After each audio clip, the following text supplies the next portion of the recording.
Let's not waste time because toxic people sure won't waste a second draining your energy, your peace, or your self-worth. They feed on your reactions. They crave your attention. They survive on your silence when you should be drawing lines like they're set in stone. You want them gone? You want peace? Then it's time to get bold. Not loud, bold. There's a difference. One makes noise. The other makes change. Here's the truth. Toxic people don't leave because you ask nicely. They leave because you become unavailable to the game they're playing. You stop answering the bait. You stop defending yourself to someone who's already made up their mind about you. You stop breaking your back to prove a point to someone who's never going to get it. You stop watering dead plants hoping they'll bloom. You want them to disappear? Then stop keeping the door cracked. Stop hoping they'll change while you stay stuck in the same cycle. Close the door, lock it. Seal it shut with boundaries that don't bend just because they pout. That's when they go. Not when you're soft, not when you're trying to be the bigger person over and over while they keep shrinking your soul. They disappear when you stop being available for the disrespect, for the manipulation, for the fake apologies and the convenient kindness. You don't need 100 strategies, you need one powerful move. Stop showing up where you're being hurt. Cut the supply, starve the chaos. Watch how fast they wither without your energy to feed on. That's how it starts. That's how the healing begins. You want peace? Then let's clean house, right now. Let me tell you something most people won't say out loud. The moment you react, they win. That's it. Every sigh, every angry text, every desperate attempt to explain yourself, that's fuel to them. They live off your emotional output. They don't even need to be right. They just need you to respond. Because if you're responding, they still control the room. And if they control the room, they still control you. You think you're defending your truth. You think you're standing your ground. But what you're actually doing is playing a role in a script they wrote. They poke, they prod, they push, and when you react, they smile. Not always on the outside. Sometimes it's quiet. But make no mistake, they're keeping score. And they know exactly which buttons to press, because you keep showing them. Here's what no one tells you. The most powerful thing you can do in the face of toxicity is nothing. Not apathy, not bitterness, disengagement, silence with intention, no eye roll, no I'm done speech, no dramatic walkout, just nothing. That's what shakes them, because toxic people don't know how to operate in peace. They don't know what to do when you don't take the bait, and that's the key word, bait. Every insult, every guilt trip, every backhanded compliment, every passive-aggressive jab, it's bait. It's a trap dressed up as an invitation. The second you bite, you're in their game. You lose control. You start dancing to a beat they set, not realizing you're performing for someone who doesn't even respect you. But when you stop reacting, you take your power back. You reclaim the energy that used to get wasted in arguments that went nowhere. You walk away from conversations where the only goal was to confuse, corner, or control you. And you start living in a way that says you no longer get access to this. Not my attention, not my emotions, not my peace. People ask, but what if they don't stop? What if they get louder, meaner, more manipulative? And I say good. Let them expose themselves. Because when you don't engage, they start unraveling. Toxicity doesn't survive in stillness. It needs chaos. It needs the fight. And when you refuse to step into the ring, they have no opponent. Here's the real test. Can you stay grounded when everything in you wants to lash out? Can you hold your calm when your ego wants to clap back? That's strength. That's discipline. Anyone can yell. Anyone can match fire with fire. But it takes real power to stay composed in the face of disrespect, and not because you're weak, but because you're unavailable. The silence I'm talking about, it's not empty. It's loaded with intention. It says, I see you, I recognize your game, but I no longer play. And when you start living that way, when your presence stops being a given, when your emotions stop being accessible, they'll either change their approach or disappear entirely. Either way, you win. This isn't about becoming cold, it's about becoming clear. Clear on who you are, what you tolerate, and how you allow yourself to be treated. Toxic people don't respect words. They don't listen to logic. They listen to withdrawal. The silence after the storm, the distance that says you crossed a line and now you don't get to stand beside me. So next time someone tries to draw you into their drama, pause. Ask yourself, is this worth my energy? Because your energy is currency. Stop spending it on bankrupt conversations. Stop giving discounts to people who can't afford your peace. The less you react, the more you grow. And the more you grow, the more the wrong people fall away. You're not here to be triggered. You're not here to keep teaching grown people how to treat you. You're here to rise above the noise and walk in the kind of self-control that makes toxic people uncomfortable, because they can't figure you out. And when they can't figure you out, they leave. Not because you pushed them, but because you starved the chaos. You became boring to their dysfunction. That's the goal. Starve the chaos. Don't react. Don't engage. Don't feed what you want to disappear. You want toxic people out of your life? Withdraw the one thing they need more than anything else, your response. Watch how fast the storm dies without your wind. Let's make something clear right now. Your boundaries are not up for negotiation. You don't need to over-explain, defend, or apologize for choosing peace over pleasing people. That's the trap toxic people set. They don't just push boundaries. They make you feel bad for setting them. They twist it, flip it, and turn you into the villain for doing what's necessary to protect your mental health. And that ends today. You know what they can't handle? A boundary that's clear, clean, and delivered without drama, not shouted, not justified, just said. Because a boundary with no explanation, that's power. That's when you stop seeking permission to protect yourself. That's when the game changes. The moment you set a boundary and don't explain it, you stop asking for understanding from people who are committed to misunderstanding you. Because toxic people, they don't care about what's fair. They don't want clarity, they want access. And the second you start closing the door, they start acting like you owe them something. You don't. You say no, and that's the whole sentence. You say, I won't continue this conversation if it turns disrespectful, and then you follow through. You say, I'm not comfortable with that, and you let it land. No bullet points, no overthinking, just truth, direct and unapologetic. People think boundaries are about controlling others. They're not. They're about controlling yourself, controlling what you tolerate, controlling who gets to stand close to your peace. It's not about pushing people out, it's about protecting what you've built. And when you stop explaining, you stop inviting debate. That's the key right there. The moment you over-explain, you open the door to manipulation. You give them room to twist your words, guilt trip you, or try to wear you down. Toxic people aren't trying to understand your boundary, they're trying to find a crack in it. And when you leave one, they'll crawl through. But when you state your limit and leave it there, you give them nothing to argue with. You stand tall in the silence. You stand tall in the discomfort. Because sometimes setting a boundary isn't about the other person respecting it, it's about you having the courage to enforce it no matter what they do next. Don't confuse discomfort with guilt. Guilt says you did something wrong. Discomfort says you're growing. You're unlearning patterns of over-explaining, people-pleasing, and bending until you break. And yes, people might not like the new version of you, the version that says that doesn't work for me. But guess what? The people who benefited from your lack of boundaries will always be the ones most bothered when you finally have them. You're not selfish for protecting your peace. You're not mean for saying enough. You're not cold for deciding what doesn't get to stay in your life anymore. You're evolving. And when you evolve, not everyone comes with you. Here's the truth. If someone can't handle your boundaries, they were never for you, they were for your access. They liked the version of you that didn't speak up, that made excuses for their behavior, that swallowed discomfort to keep the peace. But peace built on self-betrayal isn't peace. It's a prison.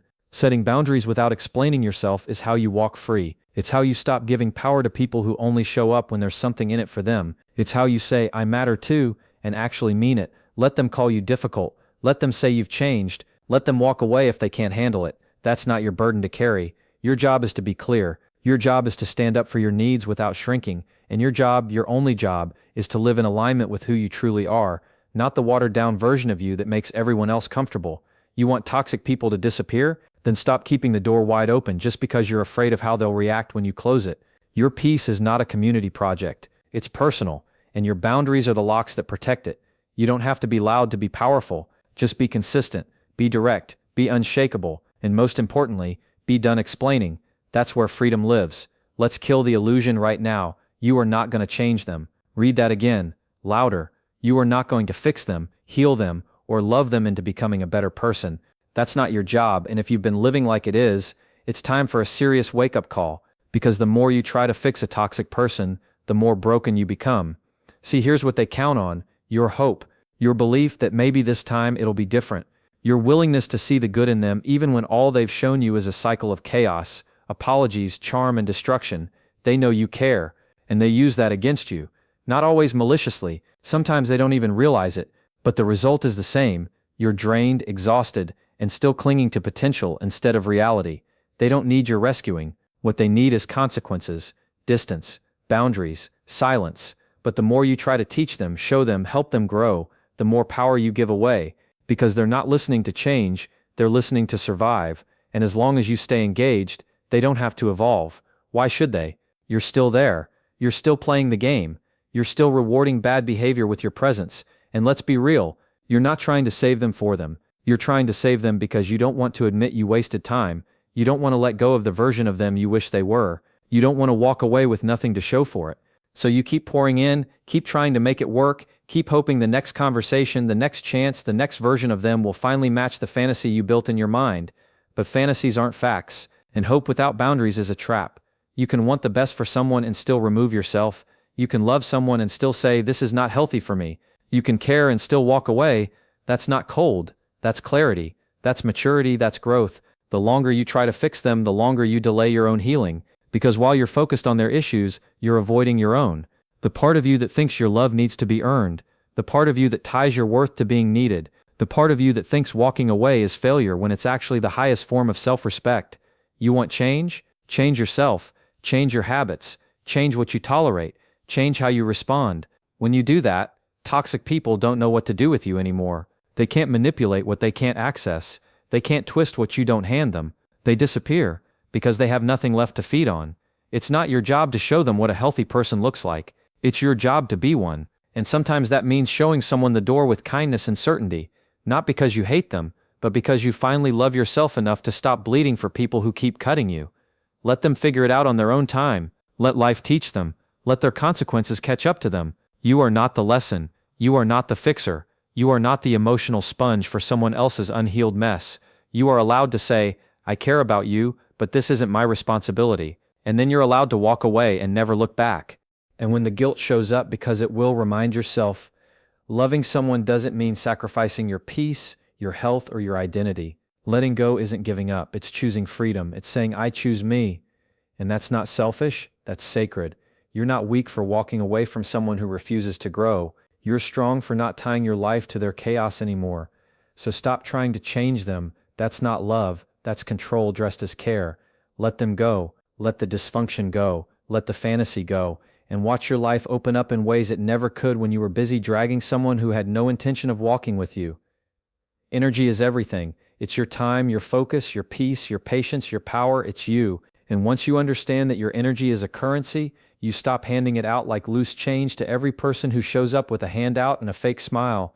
Toxic people don't want your love. They want your attention. They want your energy. And the second you start giving it away without checking if it's deserving, you start going bankrupt in places that should be building you up. Every time you answer that call you don't want to answer, every time you engage in that pointless argument, every time you allow someone's dysfunction to sit at your table, you're spending your energy.